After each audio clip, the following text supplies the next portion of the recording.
आज हम लोग बिल्कुल बेसिक से स्टार्ट करेंगे क्लास 11th। जब हम कॉमर्स की स्टार्टिंग करते हैं तो कॉमर्स की स्टार्टिंग 11th क्लास से होती है। 10th क्लास तक तो हमारे पास स्ट्रीम्स अलग अलग नहीं होती हैं। तो 11th में बिजनेस स्टडीज का आज बिल्कुल बेसिक से स्टार्ट करेंगे। बिल्कुल जो हमारा बेसिक फर्स्ट चैप्टर वो हम कवर करेंगे। इंट्रोडक्शन टाइप हमारा ये चैप्टर है फर्स्ट। इसके अंदर मैं आपको बिल्कुल बेसिक बेसिक चीजें एक्सप्लेन करूंगी, जो कि चीजें आपको पता है, ये आपको चीजें ऑलरेडी पता है, बट आप लोगों को थोड़े से पॉइंट्स में या फिर ये चीजें किस तरीके से काम आती है वो सब चीजें मैं आप लोगों को डिफाइन करूंगी। आज हम जो हमारा चैप्टर है वो है nature and purpose of business. Business को करने का क्या नेचर होता है और क्या पर्पस होता है। देखो, बेसिकली सबसे पहले हम बात करेंगे कि बिजनेस होता क्या है। ठीक है, अब आप ये कहोगे कि बिजनेस होता है, अगर मैं सुबह कहीं पे जा रही हूँ, जैसे मेरा कोई भी बिजनेस है, फॉर एग्जांपल मेरा बुटीक का बिजनेस है, मैं सलून चलाती हूँ। अब सलून में मैं सुबह जा रही हूँ, शाम को वापस आ रही हूँ, और डेली इसी तरीके से होता है। अगर मैं एक दिन वहां पे ना जाऊं तो वो बंद हो जाएगा, मतलब वो नहीं चलेगा। तो इसको बिजनेस कहते हैं। क्या इसको बिजनेस कहते हैं? ये आप लोग मुझे कमेंट में बताएंगे क्या इसको बिजनेस कहते हैं। अब पता है बिजनेस होता क्या है। हमने ये सुना है कि भाई सुबह जाना शाम को आना और भाई प्रॉफिट कमाना, एक बिजनेस का ओनर होना, यही होता होगा। गुड्स एंड सर्विसेज का लेन देन, है ना, सामान का लेना देना, उससे पैसा कमाना, दैट्स कॉल्ड बिजनेस।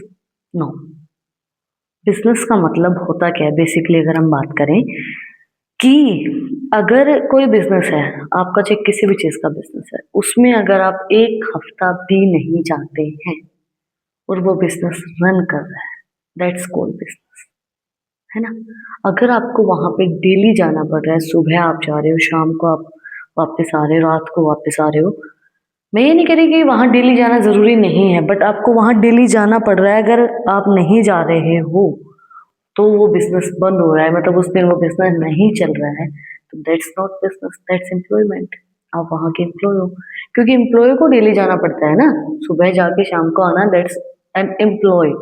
वो डेली जाएगा डेली आएगा, उसका काम है वो, ठीक है, वो ड्यूटी कर रहा है। बट एक बिजनेसमैन का कोई भी टाइम फिक्स नहीं होता है कि उसको सुबह 9 बजे जाना है और शाम को 6 बजे आना है, नहीं। बिजनेसमैन जो होगा या बिजनेस वुमेन जो होगी, तो उसके अंदर उसका कोई टाइम फिक्स नहीं है। हो सकता है उसको 12 15 18 घंटे की भी वहां पे काम करना पड़े, और मतलब उसको ये नहीं होता है कि भाई अगर एम्प्लॉय है, एम्प्लॉय के तो क्या होगा, 6 बजे 6 बजते ही उसकी छुट्टी, उसके बाद वो काम नहीं करेगा। बट एक इंसान जो बिजनेस चला रहा है, उसको पता है कि भाई मुझे अपने बिजनेस को और आगे लेके जाना है, तो उस 6 बजे के बाद भी वो अगर उसका कोई भी काम रहता है तो वो उसको अपने काम को पूरा करके जाएगा, दैट्स कॉल्ड बिजनेस। ठीक है, उसको बिजनेस कहते हैं, ना कि सुबह जाके शाम को आना। आपको डेली वहां जाना है तो that's employment, not a business. ठीक है, वो तो एक एम्प्लॉय भी कर रहा है, वो भी सुबह जाता है, आप भी सुबह जाते हो, वो भी शाम को आता है, आप भी शाम को आते हो।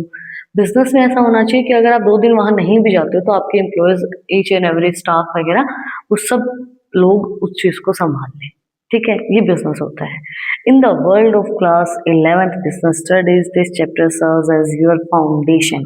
ये आपकी एक नींव बनाएगा। वो कहते हैं ना कि जब हम घर बनाते हैं तो घर में कहते हैं कि नींव जो होती है, जो नींव रखी जाती है, वो हमेशा मजबूत होनी चाहिए, क्योंकि अगर नींव मजबूत होगी तो आगे घर जो है वो नहीं हिलेगा। उसी तरीके से 11th क्लास जो होती है वो एक नींव, एक फाउंडेशन क्रिएट करती है 12th के लिए, आगे के लिए।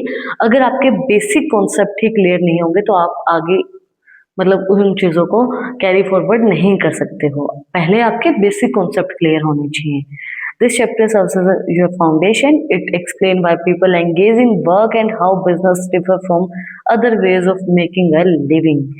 ये चैप्टर हमें एक्सप्लेन करेगा कि किस तरीके से लोग काम में लगे रहते हैं, बिजनेस के अंदर लगे रहते हैं, और किस तरीके से बिजनेस डिफरेंट है, लिविंग, मेकिंग ऑफ लिविंग को किस तरीके से डिफरेंट बनाता है। अब आप जैसे कोई भी काम कर रहा है, मैंने बताया ना आपको, कोई इंसान काम कर रहा है तो काम करते वक्त उसको क्या चाहिए, भाई उसकी ड्यूटी एक फिक्स होगी, इतने इतने हावर उसको काम करना है। बट बिजनेसमैन जो होता है, उसकी जो ड्यूटीज होती हैं वो फिक्स नहीं होती, उसके हावर्स फिक्स नहीं होते हैं, उसके हावर्स अनलिमिटेड होते हैं, उसको कितना ही काम करना पड़ सकता है अपने बिजनेस के लिए।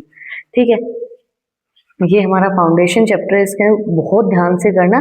बेसिक सी चीजें हैं, बस इनको याद रखना कि होते क्या, समझ लेना ध्यान से। ठीक है। ह्यूमन एक्टिविटी सबसे पहले हमारा आता है। Every human being perform various activity to satisfy their needs. There are broadly classified into 2 category. देखो, हर एक ह्यूमन बीइंग जो है ना, वो कुछ ना कुछ करता है अपनी नीड्स को सेटिस्फाई करने के लिए। अगर मैं मेरी बात करूं तो मैं एक ऐसी इंसान हूँ कि मुझे जॉब करना पसंद नहीं है। बहुत से लोगों को गवर्नमेंट जॉब पसंद होती है, बट लिटरली अगर मैं मेरी बताऊं तो मुझे नहीं पसंद है बिल्कुल भी। मुझे 1% भी गवर्नमेंट जॉब पसंद नहीं है। दैट्स माई पीओवी, ये मेरा पॉइंट ऑफ व्यू, मुझे नहीं अच्छी लगती है। उसी तरीके से कुछ लोगों को गवर्नमेंट जॉब का बहुत ज्यादा क्रेज होता है। जैसे मेरा खुद का ही भाई है, उसको गवर्नमेंट जॉब चाहिए, उसको गवर्नमेंट जॉब का बहुत क्रेज है, वो उसके लिए तैयारी कर रहा है। तो ये चीजें होती हैं, डिफरेंट डिफरेंट ह्यूमन बींग्स की डिफरेंट डिफरेंट नीड्स के अकॉर्डिंगली वो उसके अकॉर्डिंगली अपने अपने काम करते हैं। तो उसी तरीके से चीजें चलती रहती हैं। तो सबसे पहले हमारी जो एक्टिविटी आती है वो आती है economic activity. Activity undertaken with the objective of earning money and creating wealth. Example, a teacher teaching in a school. ये एक ऐसी एक्टिविटी होती है जो कि पैसा भी कमाना उसका ऑब्जेक्टिव होता है और एक वेल्थ कमाना भी, मतलब एक अच्छा एक नाम बनाना, एक अच्छी स्टेबिलिटी क्रिएट करना। जैसे एक टीचर टीच कर रहा है स्कूल के अंदर, teacher teaching in school. And next हमारे non economic activity. Activity performed out of love, sympathy, sentiments और patriotisms, a mother cooking for her family। एक एक्टिविटी जो परफॉर्म की जा रही है प्यार के लिए, सिंपैथी के लिए, सेंटिमेंट्स के लिए, जो नॉन इकोनॉमिक एक्टिविटी के अंदर आती है। जैसे हमारी माँ बोलती है ना, इतना काम मैं किसी के घर पर करती तो मुझे 50,000 रुपये मिलते। तो वो हमारे लिए प्यार से करती है भाई, खाना बनाती है हमारे लिए प्यार से, घर के काम करती हैं, हमारी टेक केयर करती हैं।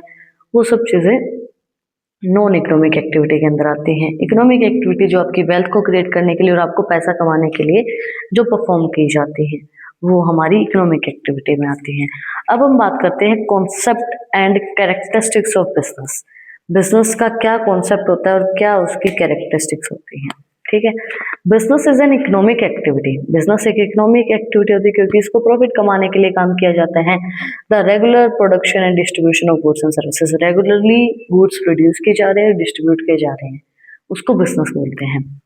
Regular production and distribution of goods and services. Business एक इकोनॉमिक एक्टिविटी है जिसके अंदर रेगुलरली चीजें चलती रहती हैं, डेली बेसिस पे काम होगा। ये नहीं होता है कि बिजनेस आप मान लो एक हफ्ते के लिए बंद कर दिया तो फिर वो उसको वापस दोबारा ओपन करना इज वेरी डिफिकल्ट टास्क। ठीक है। तो एक रेगुलर बेसिस पे चलने वाली चीजें होती हैं इसकी। की कैरेक्टरिस्टिक्स, एक इकोनॉमिक एक्टिविटी होती है business. It is done for money not for psychological satisfaction. Business जो है वो इंसान साइकोलॉजिकल सेटिस्फेक्शन के लिए नहीं करता है, वो पैसे के लिए करता है। भाई हमें मुझे प्रॉफिट कमाना है, मेनली बिजनेस का जो ऑब्जेक्टिव होता है करने का वो प्रॉफिट कमाना ही होता है। Production and processment goods must either be manufactured or acquired from producers. Goods जो है वो या तो मैन्युफैक्चर किए जाएंगे या फिर प्रोड्यूसर से लिए जाते हैं। बिजनेस के अंदर मेनली मैन्युफैक्चर ही किए जाते हैं। नेक्स्ट आता है sales of business. There must be transfer of goods and services for value. Self composition is not a business. ये सेल्फ के लिए नहीं किया जाता है, ये हमेशा वैल्यूज के लिए, पैसे के लिए ट्रांसफर किए जाते हैं goods and services. Self satisfaction के लिए नहीं किया जाता है। Regularity in dealing a single transactions, example selling your old phone is not a business. It must be recurring activity.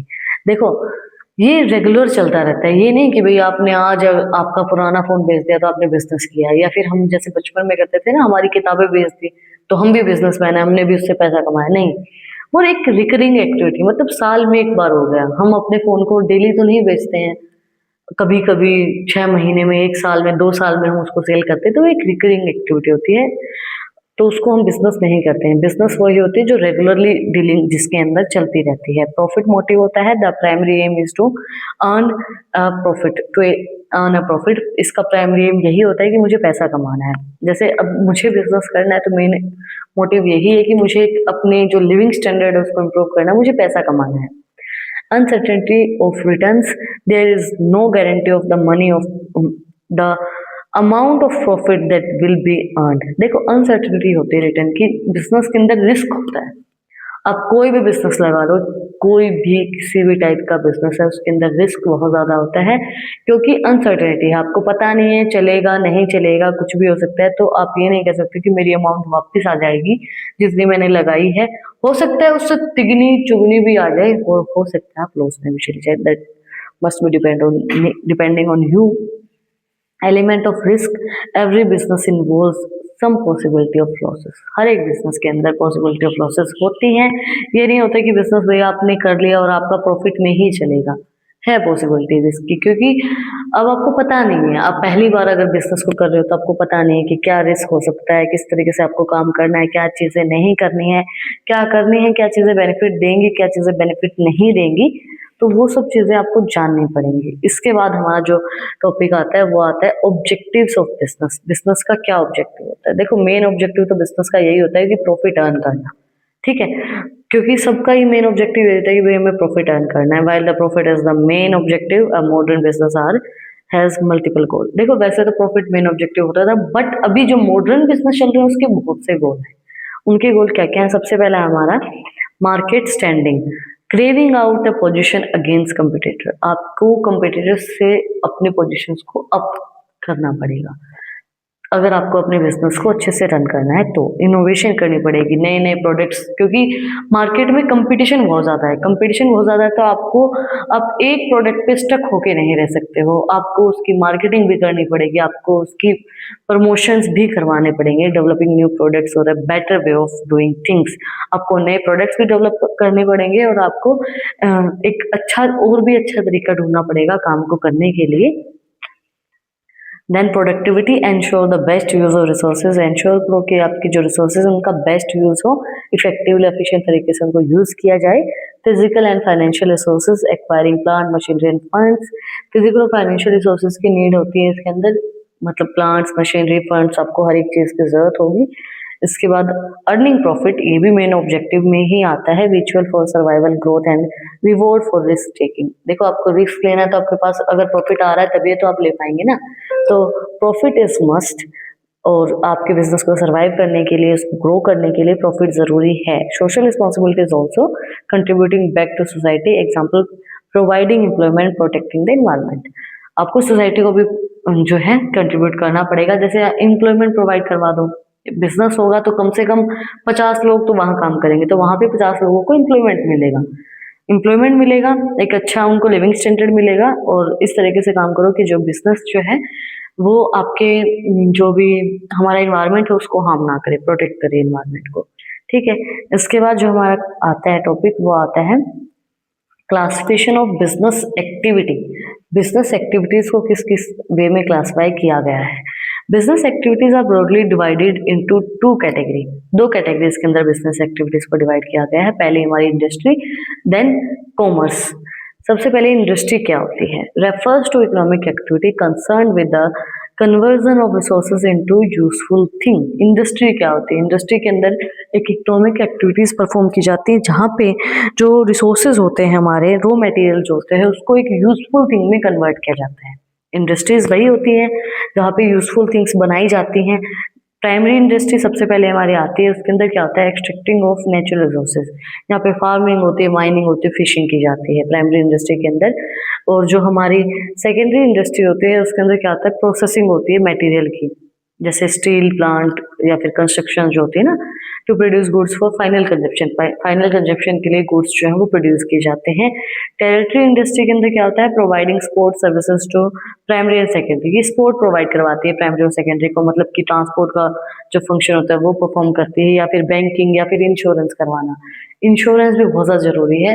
Recently मैं एक ज्वेलर के पास गई तो वहाँ पे ऐसे ही बातें करते करते क्या हुआ, मैंने बोला कि मेरी फ्रेंड है, उनके फादर की बैग की शॉप थी और वो जल गई, वहां पे आग लग गई। तो उन्होंने कहा कि इंश्योरेंस था उसका।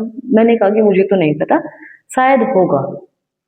तो उन्होंने हमें बताया कि मैं कभी भी चोर पे ध्यान नहीं देता हूँ। मैं बोला रिसेंटली हमारे यहाँ पे चोरी हुई, 16 लाख के गहने चोरी हुए थे, लेकिन हमने वहाँ पे इंश्योरेंस करवा रखा था, तो इंश्योरेंस कंपनी से हमने पैसे मिल गए। बाकी पुलिस ने चोर पकड़े, बट पुलिस ने जो चोर पकड़े वहां से सिर्फ 4 लाख के गहने हैं, तो उससे तो हमारी रिकवरी नहीं होगी। तो इसीलिए उन्होंने बोला कि मैं इंश्योरेंस कंपनी पे ध्यान देता हूँ, ना कि मैं चोरों पे ध्यान देता हूँ। तो इंश्योरेंस भी बहुत ज़्यादा ज़रूरी है अगर आप कोई भी बिजनेस चला रहे हो तो। इसके बाद आता है हमारा commerce. Commerce includes all activity which are necessary for maintaining a free flow of goods and services. Commerce जो होता है वो इन्वॉल्व करता है जो भी एक्टिविटीज होती हैं, सारी तरीके की एक्टिविटी जो भी नेसेसरी हैं गुड्स को फ्लो करने के लिए, फ्री फ्लो करने के लिए गुड्स एंड सर्विसेज को। तो सबसे पहला हमारा जो पॉइंट आता है इसके अंदर वो आता है trade, buying and selling of goods. Commerce के अंदर क्या होता है, बाइंग एंड सेलिंग होती है गुड्स की। इट कैन बी इंटरनल भी हो सकती है, विद इन कंट्री भी होती है, एक्सटर्नल भी हो सकते हैं, इम्पोर्ट एक्सपोर्ट हम बाहर भी कर सकते हैं, ट्रेड हम बाहर भी करते हैं और हमारी कंट्री के अंदर भी करते हैं। Auxiliary to trade activity that help in trading by various removing hindrance. Hindrance का मतलब क्या आता है कि warehousing remove the hindrance of risk, जैसे कि भाई चोरी होने का या कोई भी रिस्क को कम करने के लिए जो एक्टिविटीज परफॉर्म की जाती हैं वो भी हमारी कॉमर्स के अंदर आती हैं। इसके बाद जो हमारा आता है टॉपिक वो आता है कि बिजनेस रिस्क होता क्या है। ठीक है, बिजनेस रिस्क क्या होगा। Business risk refers to the possibility of inadequate profit or even losses due to uncertainty or unexpected events. Risk क्या होता है कि भाई अनसर्टेनिटी है, हमें नहीं पता फ्यूचर में क्या होने वाला है। देखो पास्ट जो हो चुका है उसको तो हम बदल सकते नहीं है, फ्यूचर हमें पता नहीं कि फ्यूचर में क्या हो सकता है।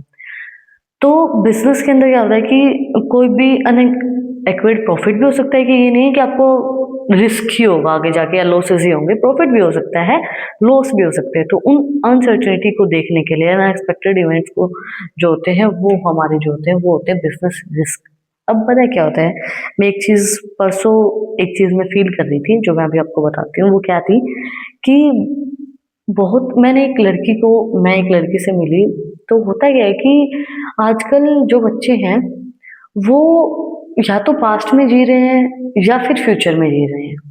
मतलब आगे के बारे में चीजें सोच रहे हैं कि भाई ऐसा कर देंगे, वैसा कर लेंगे, ऐसा कुछ हो जाएगा या ऐसा कुछ हो जाएगा, या तो ये चीजें सोच रहे हैं या फिर पास्ट में अपना जो बीता हुआ कल है वो जो अच्छा था उनके अकॉर्डिंगली उसमें डूबे हुए हैं। तो उससे क्या होता है कि आप प्रेजेंट में नहीं जी पाते हो। वो प्रेजेंट में जैसे होता है ना कि खोई खोई रहना, समझ में नहीं आ रहा उसको क्या कर रही है क्या नहीं कर रही है, तो वो सब चीजें चलती रहती हैं। फिर उनको उनका प्रेजेंस ऑफ माइंड जो है वो खराब हो जाता है, वो वहाँ पे ध्यान ही नहीं दे पाते हैं। तो इस वजह से आपको बहुत सी चीजें समझ में भी नहीं आती हैं। तो ये चीज याद रखना कि फ्यूचर अनप्रेडिक्टेबल है, क्या पता बहुत अच्छा हो जाए आपका, उससे भी ज्यादा अच्छा हो जाए, और क्या पता थोड़ा बहुत ऊपर नीचे भी हो जाए। ये लाइफ है, पास्ट हो चुका है, आप बदल नहीं सकते हो। तो प्रेजेंट में जियो, जो हो रहा है जो हो रहा है, जो मिल रहा है जैसा हो रहा है, एंजॉय, जस्ट एंजॉय। आई हमें ये नहीं पता कि हम आज हैं कल नहीं है, शाम को नहीं होंगे या 1 घंटे बाद ही नहीं होंगे, अगले सेकंड नहीं होंगे। तो ये चीजें हमें नहीं पता है। ठीक है, तो हमें ये चीजें ज्यादा सोचनी भी नहीं है। अब हम वापस आते हैं बिजनेस रिस्क के ऊपर। बिजनेस रिस्क के अंदर हमारा आता है nature of risk, it arise due to uncertainty. ये अनसर्टेनिटी मतलब हमें नहीं पता है कि भाई क्या हो सकता है, तो इसलिए बिजनेस रिस्क जो है वो अराइज होता है। It is an essential part of every business, depends on scale of business and profit is the reward for taking it. ये एक बिजनेस का एसेंशियल पार्ट है क्योंकि इसके ऊपर बिजनेस के स्केल भी डिपेंड्स होते हैं, प्रॉफिट का रिवॉर्ड्स, प्रॉफिट होगा नहीं होगा वो सब चीजें भी डिपेंड होती हैं रिस्क जो होता है उसके ऊपर। तो कॉजेज ऑफ रिस्क क्या होते हैं, नेचुरल भी हो सकते हैं, भाई फ्लड आ गई, अर्थक्वेक आ गया, या फेमिन्स हो गई, मतलब कुछ भी हो सकता है। ह्यूमन भी हो सकता है, डिसऑनेस्टी ऑफ एम्प्लॉयज या स्ट्रिक्स रूट्स रीट्स। अब एम्प्लॉयज की वजह से भी हो सकता है, भाई उन्होंने धोखा दे दिया या फिर लेके भाग गए पैसे वगैरह कुछ भी, ये भी रिस्क हो सकता है। भाई आप अंधा विश्वास तो किसी के ऊपर कर ही नहीं सकते हो ना आज के टाइम पे, पहले भी नहीं कर सकते थे बट आज के टाइम पे तो आप ब्लाइंड ट्रस्ट किसी पे भी नहीं कर सकते और करना भी नहीं चाहिए। इसके बाद आता है इकोनॉमिक फ्लक्चुएशन हो गई है डिमांड एंड प्राइस के अंदर, या फिर टेक्नोलॉजी चेंज हो गई है, या फिर कुछ और आ गया है जैसे वार हो गई है, वो भी इकोनॉमिक के अंदर आता है। या फिर थोड़े दिन पहले कोरोना टाइम आया था, डिमोनेटाइजेशन हुई थी, तो ये सब चीजें भी बिजनेस को अफेक्ट करती है, बिजनेस के लिए रिस्क क्रिएट करती हैं। अदर जो भी पॉलिटिकल डिस्ट्रीब्यूशन होती है, मैकेनिकल फेलियर्स होते हैं, वो सब चीजें भी बिजनेस के लिए रिस्क क्रिएट करती हैं। इसके बाद जो हमारा टॉपिक आता है वो आता है टाइप्स ऑफ बिजनेस एक्टिविटी। कितने टाइप की बिजनेस एक्टिविटीज होती हैं। सबसे पहला हमारा आता है बिजनेस, कि types of human economic activity, मुझे लगा बिजनेस एक्टिविटी है।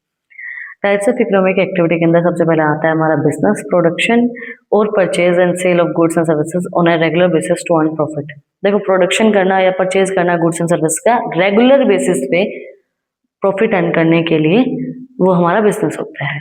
उसके बाद प्रोफेशन क्या होता है? Occupation that require specialised knowledge and skill. वो एक ऑक्यूपेशन जहाँ पे स्पेशलाइज्ड नॉलेज और स्किल्स हैं, जैसे डॉक्टर है, लॉयर है, सलून में जो बार्बर्स है, उनके पास स्पेशलाइज्ड नॉलेज है ना उसी चीज़ की, उनको कटिंग करनी आती है, उनको हेयर कलर करने आते हैं, या फिर जो सिलाई करते हैं, तो टेलर जिसको हम बोलते हैं, तो वो सब चीज़ें वो प्रोफेशन के अंदर आते हैं, उनको उस चीज़ के बारे में स्पेशलाइज्ड नॉलेज होती है। इसके बाद जो हमारा आता है वो आता है employment, an occupation where people work for other and get remunerated in returns. Bank clerk वगैरह जो होते हैं, एम्प्लॉयमेंट जैसे कि भाई आप किसी के लिए काम कर रहे हो और आपको पैसा मिल रहा है उस चीज़ से, बस आप वहाँ से पैसा कमा रहे हो, रेम्यूनरेशन मिल रहा है, सैलरी मिल रही है, वेजेस मिल रही है, तो वो हमारे एम्प्लॉयमेंट के अंदर आते हैं।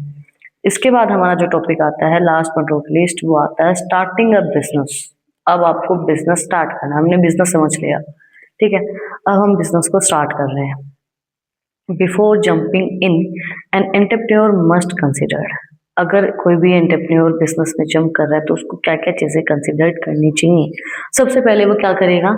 Selection of line of business, वो चूज करेगा कि उसको किस तरीके के प्रोडक्ट्स बनाने हैं, क्या करना है। जैसे बहुत से बिजनेस हैं आज के टाइम पे, जैसे मेकअप का बिजनेस है, नेल आर्ट आजकल हो रही है, या फिर हम बात करें पानी की बोतल्स हैं, कुरकुरे, चिप्स, कुछ भी लगा लो, फर्नीचर है, या फिर आजकल तो जैसे वीडियोस के लिए भी लोग चाहिए होते हैं, रील्स बनाने के लिए लोग अवेलेबल होते हैं, है ना।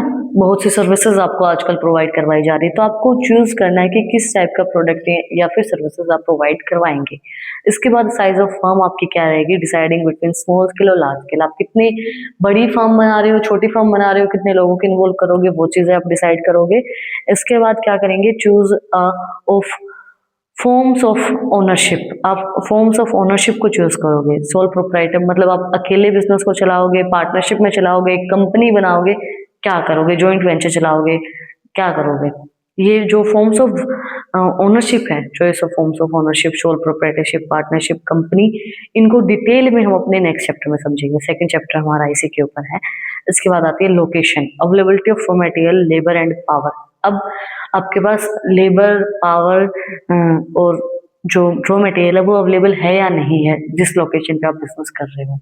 अब पता है लोकेशन बहुत ज़्यादा मैटर करती है बिजनेस के लिए। अब आप एक रूरल एरिया के अंदर बहुत बड़ा सिटी मॉल बना देते हो तो वो नहीं चलेगा। वहाँ पे ब्रांडेड प्रोडक्ट्स, ब्रांडेड कपड़े कौन लेगा? उनके पास इतनी जो है इनकम होती ही नहीं है ना। वही मॉल अगर आप बड़ी सिटी में, बड़े कोई भी शहर में बनाओगे तो वो बहुत अच्छे से चलेगा, क्योंकि उनके पास इनकम इतनी ज़्यादा होती है और उनको उन चीज़ों की नीड होती है, वो चीज़ें वो यूज़ करते हैं, ठीक है। तो लोकेशन बहुत ज़्यादा मैटर करती है उस चीज़ के अंदर। इसके बाद आता है हमारा financing, acquiring the necessary capital. आपके पास नेसेसरी कैपिटल जरूर होनी चाहिए एक बिजनेस को बनाने के लिए। आप स्मॉल स्केल बना रहे हो, लार्ज स्केल बना रहे हो, उसके अकॉर्डिंगली आपके पास पैसा होना चाहिए। Physical facilities, availability of machine equipment.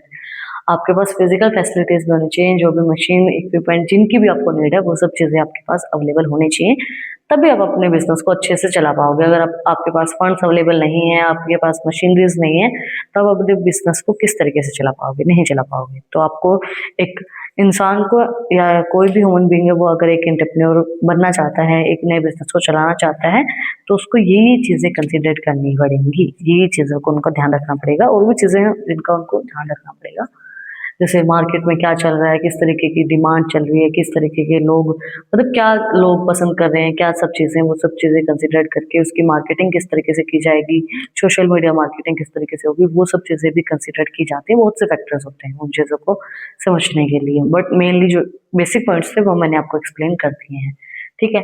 आज के लिए इतना ही है। मैंने आपको पूरी जो भी चीज़ें डिटेल में बतानी थी कि nature and purpose of business क्या होता है, बिजनेस होता क्या है, वो सब चीज़ें बिल्कुल अकॉर्डिंग टू मी तो मैंने बहुत अच्छे से एक्सप्लेन की हैं, बिना मतलब इन लाइनों को ज़्यादा ध्यान नहीं दिया मैंने इनके ऊपर। मैंने अपने तरीके से जो भी चीज़ें मुझे एक्सप्लेन करनी थी वो सब चीज़ें एक्सप्लेन की हैं, अपने तरीके से एक्सप्लेन की हैं।